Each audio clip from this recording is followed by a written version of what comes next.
আসসালামু আলাইকুম। এটেন বাংলা সংবাদে সবাইকে স্বাগত জানাচ্ছি আমি অনামিকা হাসান পুনম। পলাতক স্বৈরাচার আওয়ামী লীগের ঘোষিত কর্মসূচি প্রতিহত করতে রাজধানীতে বিক্ষোভ করছেন ছাত্র জনতা। গুলিস্তানে বৈষম্য বিরোধী ছাত্র আন্দোলনের গণসমাবেশে ঢল নেমেছে মানুষের। স্লোগানে স্লোগানে মুখরিত 0 পয়েন্ট এলাকা। রাজধানীর বঙ্গবন্ধু এভিনিউয়ে আওয়ামী লীগের কেন্দ্রীয় কার্যালয়ের সামনে অবস্থান নিয়েছেন বিএনপি নেতাকর্মীরা। সকাল থেকে দলটির অঙ্গ ও সহযোগী সংগঠনের নেতাকর্মীদের খণ্ড খণ্ড মিছিল নিয়ে বঙ্গবন্ধু এভিনিউ সহ আশপাশের সড়কগুলো প্রদক্ষিণ করে। এ সময় ফ্যাসিবাদ প্রতিরোধ মঞ্চের ব্যানারে সেখানে জড়ো হন বৈষম্য বিরোধী ছাত্র আন্দোলনের নেতাকর্মীরা।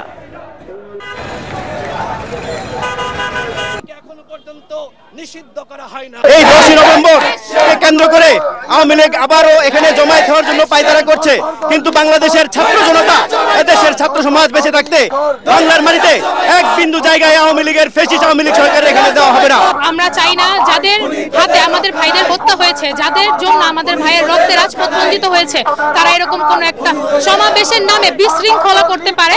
যতক্ষণ না পর্যন্ত এই বিপ্লব শব্দ হচ্ছে, এদেশের মানুষ গণতন্ত্র ফিরে পাচ্ছে, যতক্ষণ না পর্যন্ত নির্বাচন অনুষ্ঠিত হচ্ছে, আমরা রাজপথে থাকবো ইনশাআল্লাহ। দর্শক, এই মুহূর্তে 0 পয়েন্টের সামনে রয়েছেন আমাদের সহকর্মী মাজহারুল হক মুহাজির। সেখানকার সবশেষ খবর জানতে সরাসরি চলে যাচ্ছি তার কাছে। মুহাজির, আওয়ামী লীগের কোনো কর্মী সমর্থক কি রাজপথে দেখা গেছে? বৈষম্য বিরোধী ছাত্র জনতা নতুন কোনো কর্মসূচি দিয়েছে কিনা?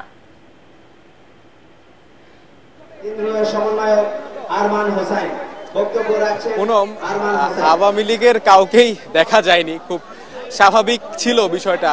এই মুহূর্তে আমি গুলিস্তানের 0 পয়েন্টে আছি এবং আপনারা দেখতে পাচ্ছেন যে গণজমায়েত, বৈষম্য বিরোধী ছাত্র আন্দোলনের যে গণজমায়েত, সেখানে তাদের কেন্দ্রীয় নেতা সহ এখানে তাদের সর্বশ্রেণী পেশার নেতারা রয়েছেন। আমরা এখানে নানা শ্রেণী পেশার মানুষকে দেখেছি এবং তারা এসেছেন, জমায়েত হয়েছেন। বিশেষ করে যেটা সবচেয়ে বেশি লক্ষণীয়, যে এখানে স্কুল কলেজের শিক্ষার্থীরা এসেছেন। স্কুল কলেজের শিক্ষার্থীদের পাশাপাশি আমরা দেখেছি এখানে মাদ্রাসা শিক্ষার্থীরা রয়েছেন এবং সব মিলিয়ে এখানে একটা জনতার ঢল নেমেছে বলা যায়। যে গুলিস্তানের যে 0 পয়েন্ট এলাকা রয়েছে, সেই একেবারেই বাইতুল মোকাররম মসজিদের সামনের এলাকা থেকে সেই 0 পয়েন্ট অর্থাৎ নূর হোসেন যে চত্বর রয়েছে সেই পর্যন্ত একটা ঢল নেমেছে ছাত্র জনতার। এবং সেই ছাত্র জনতার এই মঞ্চ থেকে, এই ফ্যাসিবাদ বিরোধী মঞ্চ থেকে এখন আওয়াজ আসছে যে অবিলম্বে ছাত্রলীগ যেরকম ভাবে নিষিদ্ধ করা হয়েছে, একইভাবে আওয়ামী লীগ, জাতীয় পার্টি সহ যারা ফ্যাসিবাদের দোসর ছিল তাদের সবাইকে অবিলম্বে নিষিদ্ধ ঘোষণা করতে হবে।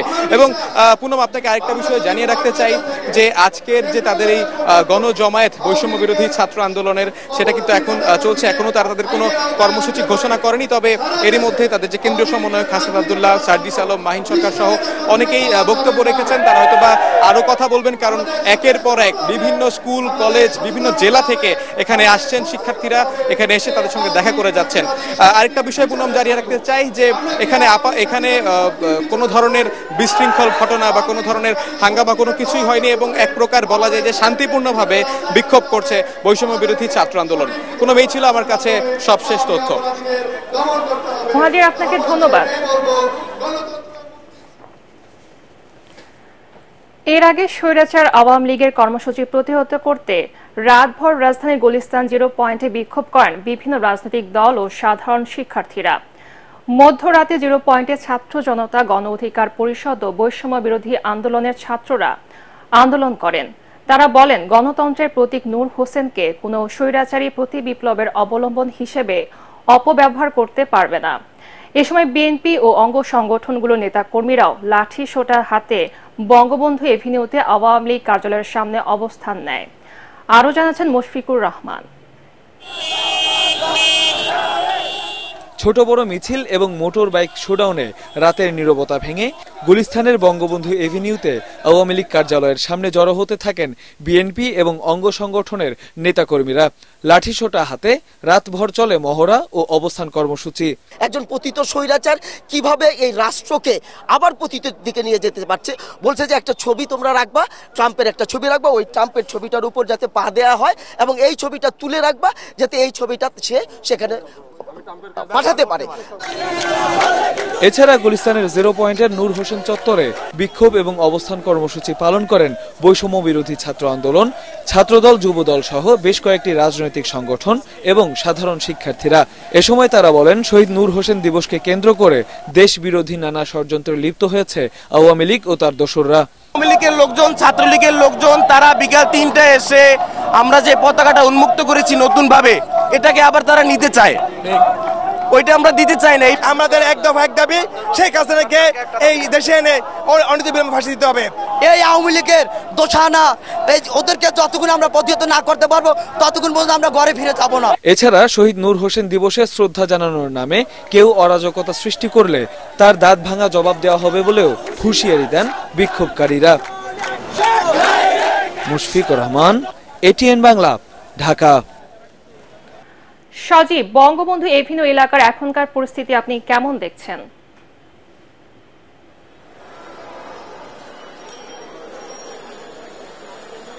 এখন অনেকটা শান্ত পরিস্থিতি। আমরা সকাল থেকে এখানে রয়েছি।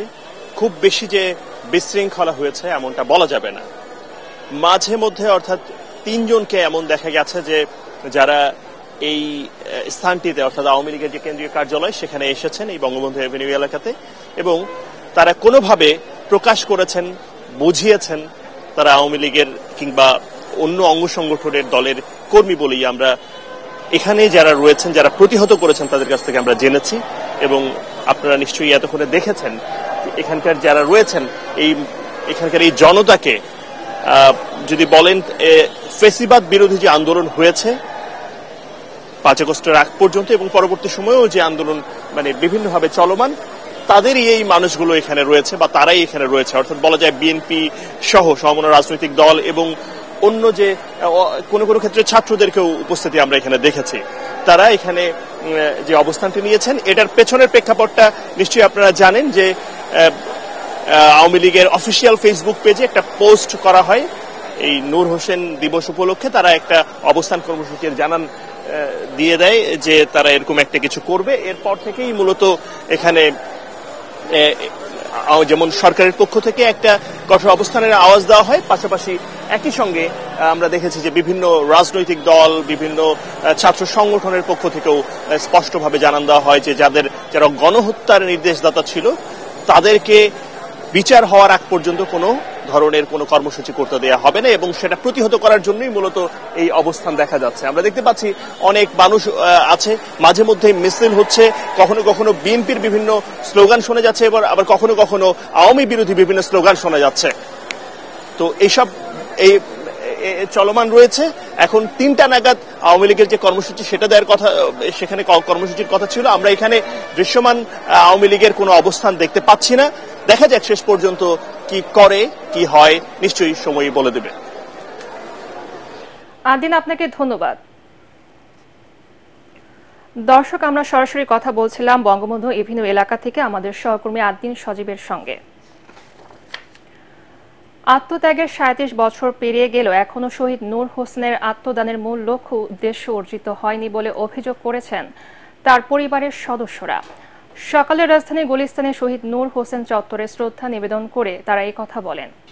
এ সময় বিভিন্ন রাজনৈতিক দলের নেতাকর্মীরা ছোট বড় মিছিল নিয়ে শ্রদ্ধা জানাতে আসেন।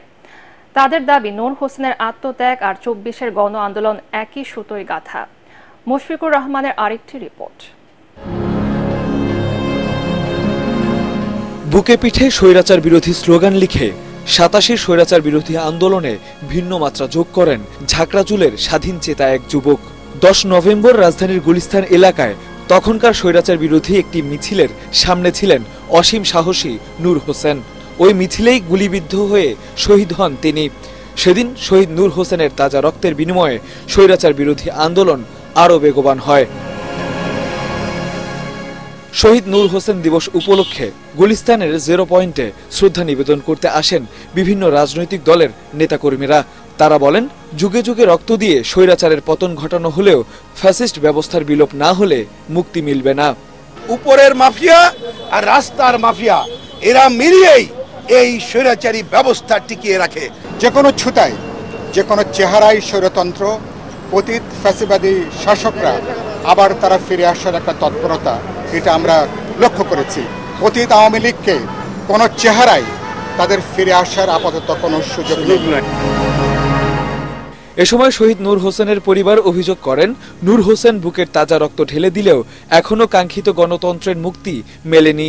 অবস্থা অনেক খারাপ যে শহীদ হোসেন নিয়ে রাজনীতি করাটা এটা আমরা মানতে পারতেছি না। গণতন্ত্রের জন্য যারাই শহীদ হয়েছে সেই গণতন্ত্রটা বাংলাদেশে প্রতিষ্ঠা হয় না।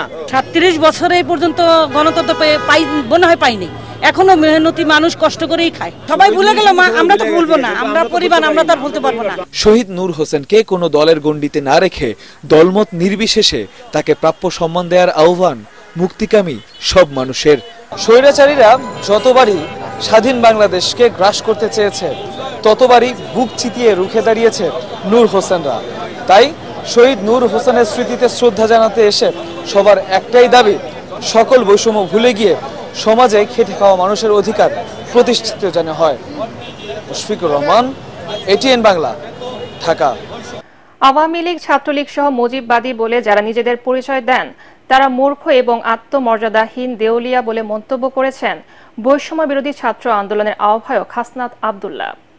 সকালে নিজের ভেরিফাইড ফেসবুকে লাইভে এসে তিনি একথা বলেন। 16 মিনিটের লাইভে আওয়ামী লীগের আজকের ঘোষিত কর্মসূচি প্রতিহত করার ঘোষণা দেন তিনি। একই সঙ্গে আওয়ামী লীগ কিভাবে বিতাড়িত হয়েছে তা স্মরণ করিয়ে দেন এই ছাত্র নেতা। আওয়ামী লীগ নেতাদের বিদেশে বসে না থেকে দেশে আসারও আহ্বান জানান হাসনাত আব্দুল্লাহ। দেখা না দিলে বন্ধু কথা কইও না, তো যারা দেখা না দিলে বন্ধু কথা কইও না বলতো, আজকে তাদেরকে আমরা বলছি যে আপনারা একটু দেখা দেন প্লিজ, আপনারা একটু কাইন্ডলি একটু দেখা দেন। আপনাদেরকে দেখার জন্য বাংলাদেশের প্রত্যেকটা মানুষ আজকে রাস্তায় নেমে আসবে। আপনারা একটু দেখা দেন, আপনাদেরকে আমরা একটু দেখতে চাই আপনারা আসলে কোন জায়গায় আছেন। আপনারা আজকে বিদেশে বসে বসে দেশের বিরুদ্ধে আজকে পরিকল্পনা করছেন, প্ল্যান করছেন আপনারা দেশের বিরুদ্ধে।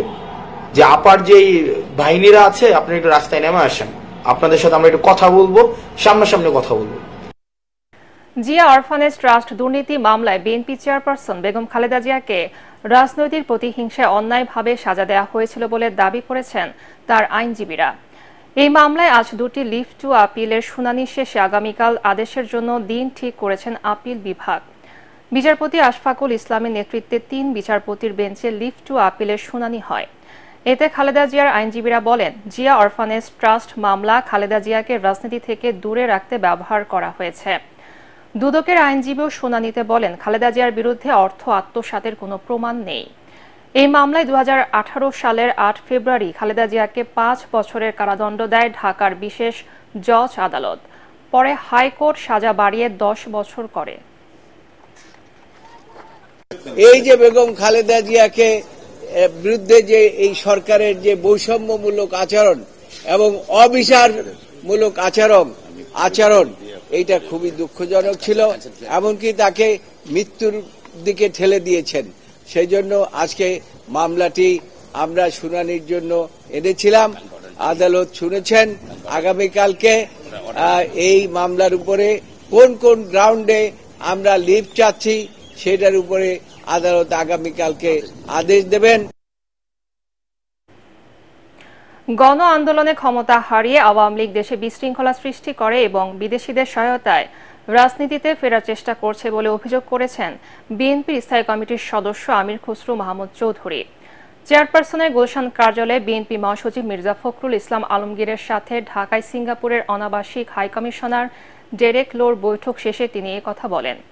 বৈঠকে জনশক্তি রফতানি, স্বাস্থ্য সেবা সহ বেশ কিছু দ্বিপাক্ষিক বিষয়ে আলোচনা হয়। পরের সংবাদ সম্মেলনে দলের স্থায়ী কমিটির সদস্য আমির খসরু মাহমুদ চৌধুরী জানান, রাজনৈতিকভাবে দেউলিয়া হয়ে আওয়ামী লীগ ডোনাল্ড ট্রাম্পকে ইস্যু করে দেশে বিশৃঙ্খলা সৃষ্টি করতে চাইছে। আমির খসরু বলেন, জনগণ পতিত স্বৈরাচার শেখ হাসিনা ও তার সহযোগীদের কোনো চক্রান্ত সফল হতে দেবে না। দেশের মানুষ যখন আপনাকে বিতাড়িত করে, এখন আপনি এক এক সময় এক এক কাবারে আসতে চান। কোন সময় হিন্দু মুসলিম ইস্যুটা নিয়ে আসবেন, আবার এখন ট্রাম্পের চিত্র আসছে। এখন যাদের আসলে অস্তিত্ব বিলীন হয়ে গেছে তারা তো কোনো একটা অন্য কোনো ভেসে তারা আসতে চাচ্ছে দেশের মধ্যে। এটা হচ্ছে তাদের রাজনৈতিক দৈন্যতা। তারা যে রাজনৈতিকভাবে ধ্বংস হয়ে গেছে এটাই প্রমাণ করে। ট্রাম্পের বেশে কেন আসতে হবে, হিন্দুদের অত্যাচারের বেশে কেন আসতে হবে, কেন তারা রাজনৈতিক শক্তি হিসেবে এই অবস্থায় পৌঁছলো, এটা তারা নিজেরাই প্রমাণ করছে, তাই না? বাংলাদেশে ফ্যাসিবাদের কোনো জায়গা হবে না, ষড়যন্ত্র করার চেষ্টা করলে ঐক্যবদ্ধ হয়ে রুখে দাঁড়াবার আহ্বান জানিয়েছেন ঢাকা মহানগর দক্ষিণের জামাতে ইসলামের secretary general doctor Shafiqul Islam Masud. রাজধানীর আগারগাঁওয়ের জাতীয় আর্কাইভ অডিটোরিয়ামে আয়োজিত সংহতি সমাবেশে তিনি এসব কথা বলেন। দেশকে ফ্যাসিবাদ মুক্ত রাখতে সবাইকে সজাগ থাকার আহ্বান এই জামাত নেতা। আপনারা দেখবেন যখন আমরা কোথায় মার্কিন প্রেসিডেন্টকে নির্বাচিত হয়েছেন, আমাদের দেশে এখন তার পোস্টার সাটিয়ে নাকি তারা দেশকে বিশৃঙ্খল করে তারা এই বাংলাদেশকে আবার দখল করে ফেলবেন। এই আধিপত্যবাদ এবং সাম্রাজ্যবাদের কোনো ঠিকানা বাংলাদেশকে 2024 সালের জুলাই আগস্টে আমরা শুধু কোনো একটা ফ্যাসিবাদের বিরুদ্ধে লড়াই করিনি, আমরা আধিপত্যবাদ এবং সাম্রাজ্যবাদের বিরুদ্ধে লড়াই করে জয় পরিবর্তন করেছি। বিএনপি সহ রাজনৈতিক দলগুলোর সমর্থন না পেলেও রাষ্ট্রপতি মোহাম্মদ শাহাবুদ্দিনকে অপসারণে অনড় বৈষম্য বিরোধী ছাত্র আন্দোলন। এটেন বাংলাকে দেয়া সাক্ষাৎকারে মুখ্য সংগঠক আব্দুল হান্নান মাসুদ এবং কেন্দ্রীয় সমন্বয়ক আবু বাকের মজুমদার বলেন, ফ্যাসিস্টদের মূল উৎপাটনের প্রতিশ্রুতি দিয়ে গণ অভ্যুত্থান সংঘটিত হয়। জনগণকে দেয়া ওই ওয়াদা রাখতে রাজনৈতিক অংশীজনের সঙ্গে আলোচনা চলছে বলে জানান তারা। রিপোর্ট আদ্দিন সজীবের। 5 আগস্ট অভ্যুত্থানে দেশের দীর্ঘ স্বৈর শাসনের পতন হলেও শেখ হাসিনার আমলের রাষ্ট্রপতি মোহাম্মদ শাহাবুদ্দিন রয়েছেন এখনো শপথেই। প্রধানমন্ত্রী শেখ হাসিনা রাষ্ট্রপতির কাছে পদত্যাগপত্র জমা দিয়েছেন। অন্তর্বর্তীকালীন সরকার শপথ নেন তার কাছে। এরপর পরিস্থিতি অনেকটা স্বাভাবিক মনে হলেও পদত্যাগপত্র নিয়ে রাষ্ট্রপতির এক বক্তব্যের পরপরই ফুঁসে ওঠে ছাত্র জনতা। রাষ্ট্রপতির অপসারণে আলটিমেটাম দেয় বৈষম্য বিরোধী ছাত্র আন্দোলন।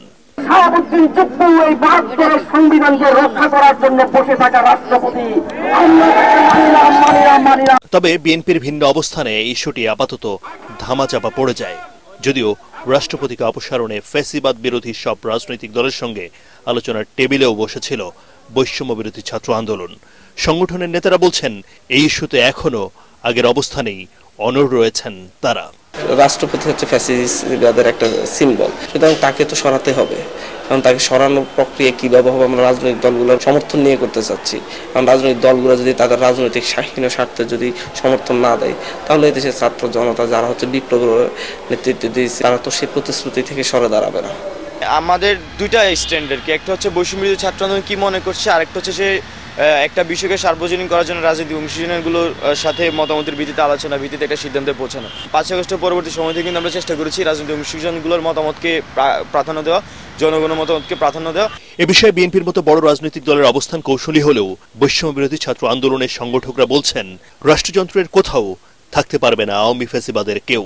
গণ অভ্যুত্থানের এই প্রতিশ্রুতি রক্ষায় এখনো আলোচনা চলছে অংশীজনের সঙ্গে। 13 আগস্ট যখন আমরা এক দফা ঘোষণা করি, তো এক দফা ঘোষণা করার সাথে আমরা দুইটা অঙ্গীকার করি। তো এই দুইটা অঙ্গীকারের প্রথমটা যেহেতু আমাদের ছিল যে ফ্যাসিবাদী সিস্টেমের সম্পূর্ণ বিলোপ, আমরা মনে করছি যে এই যে রাষ্ট্রপতি এখনো বহাল আছে সেই ফ্যাসিবাদী সিস্টেমের অংশ, এবং বাংলাদেশের জনগণ কিন্তু তাই মনে করে।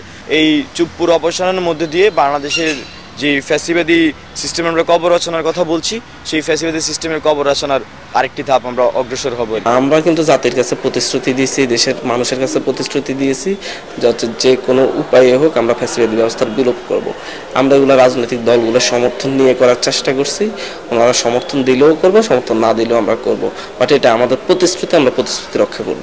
দুঃশাসনের পতনে যারা জীবন বাজি রেখেছে তাদের রক্তের সঙ্গে বেইমানির সুযোগ নেই বলেও সাফ জানিয়ে দেন দেশের এই নতুন কারিগররা। আদ্দিন সচিব, এটিএন বাংলা, ঢাকা। 30 ঘন্টার বেশি সময় ধরে ঢাকা ময়মনসিংহ মহাসড়কে অবরোধ করে রেখেছে গাজীপুরে মগরখাল কলম্বিয়া এলাকায় টিএনজেড গ্রুপের শ্রমিকরা। এতে মহাসড়কের দুপাশে প্রায় 20 কিলোমিটার এলাকায় যানজট সৃষ্টি হয়েছে। বিকল্প বিভিন্ন পথে নিজ গন্তব্যে পৌঁছানোর চেষ্টা করছেন যাত্রীরা। এদিকে প্রত্যক্ষদর্শীরা জানায়, আন্দোলনকারীদের সাথে লাঠি সোঁটা হাতে কিছু বহিরাগত যোগ দিয়েছেন। শ্রমিক আন্দোলনে সৃষ্ট যানজটের কারণে মহাসড়কে দূরপাল্লার যানবাহন কম চলাচল করছে। বেশিরভাগ যানবাহন আটকা পড়েছে। বর্তমানে 99% গার্মেন্টসের সমস্যার সমাধান করা হয়েছে জানিয়ে শ্রম উপদেষ্টা আসিফ মাহমুদ সজীব ভুইয়া বলেছেন, বিভিন্ন গুজবের মাধ্যমে শ্রমিকদের উত্তেজিত করে পরিস্থিতি খারাপ করার চেষ্টা করছে আওয়ামী লীগ, কিন্তু তারা সফল হবে না। শ্রম মন্ত্রণালয়ের শ্রম পরিস্থিতি বাস্তবায়ন নিয়ে সমন্বয় সভায় তিনি এসব কথা বলেন। উপদেষ্টা বলেন, অন্তর্বর্তী সরকারের বৈধতা হচ্ছে গণ অভ্যুত্থান। ফ্যাসিবাদী ব্যবস্থার পতনের জন্য এক দফার ভিত্তিতে আন্দোলন হয়েছিল। সেই ফ্যাসিবাদী প্রথার বিলুপ্তি করার জন্য সংস্কার কমিশন গঠন করা হয়েছে। তাদের পরামর্শ অনুযায়ী সংস্কার কার্যক্রম চলবে। কোনো একটা ফ্যাক্টরির শ্রমিকদেরকে যখন 12 বার কমিটমেন্ট দেওয়ার পরে সেটা ফেল করে, তখন তো সে রাস্তায় নামবে। এবং এই ক্ষেত্রে আমরা আমাদের দিক থেকে চেষ্টা করি সমন্বয়টা করার।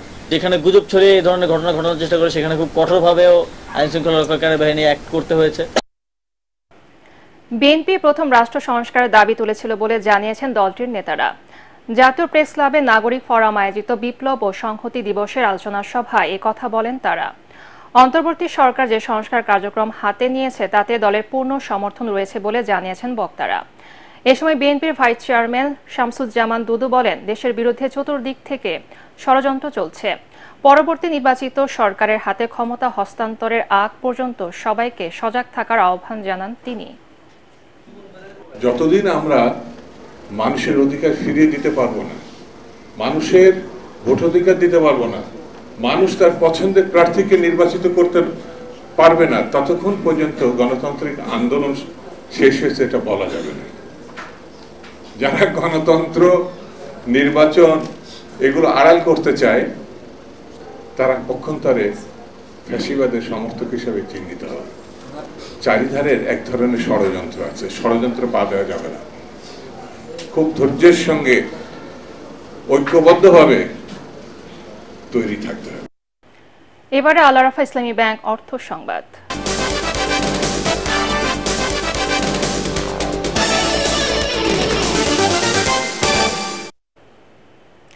চুয়াডাঙ্গায় খেজুর গাছ পরিচর্যায় ব্যস্ত সময় পার করছেন গাছিরা।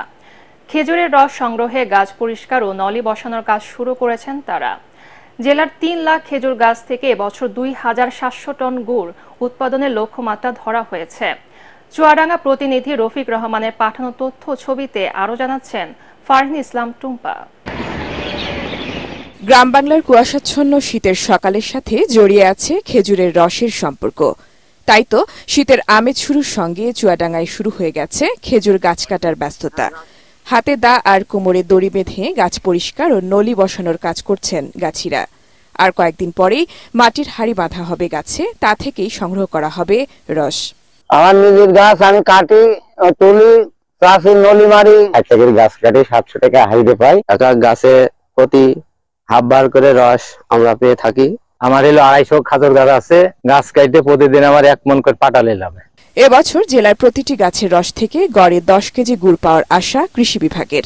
আর গুড় উৎপাদনের লক্ষ্যমাত্রা 2700 টন, যার বাজার মূল্য 50 থেকে 60 কোটি টাকা। আমরা কৃষি বিভাগ কৃষকদেরকে নিয়মিত পরামর্শ দিয়ে যাচ্ছি, যাতে তারা গুড়টা মানসম্মত ভাবে উৎপাদন করতে পারেন। বিশেষ করে নিপা ভাইরাস থেকে যেন একটু দূরে থাকেন, সেক্ষেত্রে সে ব্যাপারে সজাগ দৃষ্টি রাখেন। আমরা আশা করছি যে এখানকার গুড় এই এলাকার কৃষকের আর্থসামাজিক অবস্থার উন্নয়ন ঘটাতে সাহায্য করবে। চুয়াডাঙ্গার সুস্বাদু খেজুরের গুড় স্থানীয় চাহিদা মিটিয়ে রপ্তানির আশা সংশ্লিষ্টদের। Bureau report, ATN Bangla. এবারে সন্ধানে লাইফ ইন্স্যুরেন্স আন্তর্জাতিক সংবাদ।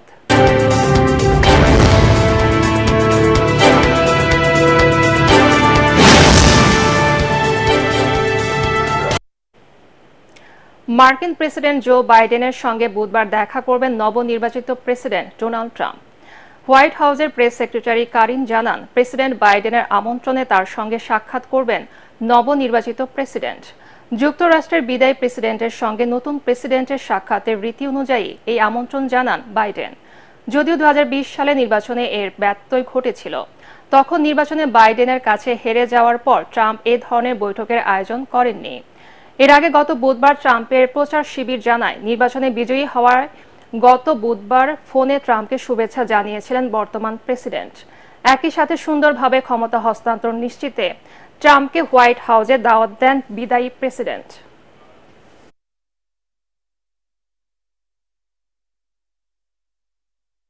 এবারে পার্টেক্স খেলার খবর।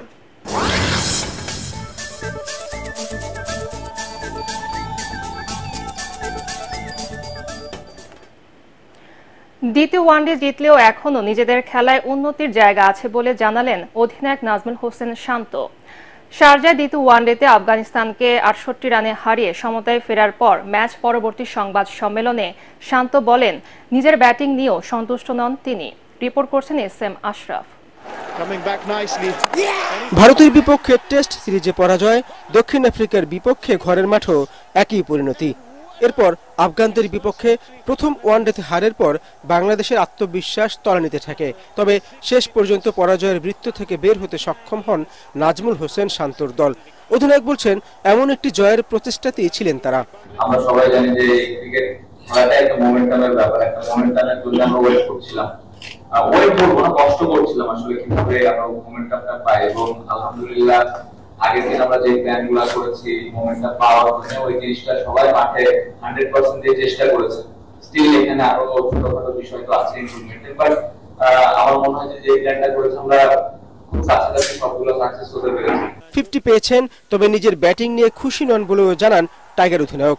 টেস্ট, ওয়ানডে, টি20 আমার ব্যাটিংটা বেশ কয়েকটা ইনিংস আমি বড় করতে পারছি না, মাঝখানে একটা ভালো শুরু করে আউট হয়ে যাচ্ছে। সো স্টিল এই জায়গায় ইমপ্রুভমেন্টের জায়গা আছে এবং আমি যে টাইপের ব্যাটসম্যান টিমে খুব গুরুত্বপূর্ণ একটা রোল আমার থাকে আমি ব্যাটসম্যান হিসেবে। সো টার্গেটটা ওটা থাকবে নেক্সট ম্যাচ কিভাবে আমি এই ইনিংসগুলো, it's not about scoring 50 or 100, but টিমটাকে ভালো অবস্থানে নিয়ে যাওয়া যায় কিভাবে, এটা টার্গেট। বাট স্টিল আমার আজকের ব্যাটিং এর খুশি। সিরিজের শেষ ওয়ানডেতে সোমবার আফগানিস্তানের বিপক্ষে লড়বে বাংলাদেশ। এস.এম. আশরাফ, এটিএন বাংলা। পরবর্তী সংবাদ দেখার আমন্ত্রণ জানিয়ে এখনকার মতো শেষ করছি। এটিএন বাংলার সংবাদ ইউটিউব দেখতে ব্রাউজ করুন YouTube/ATN বাংলা নিউজ। ধন্যবাদ সবাইকে।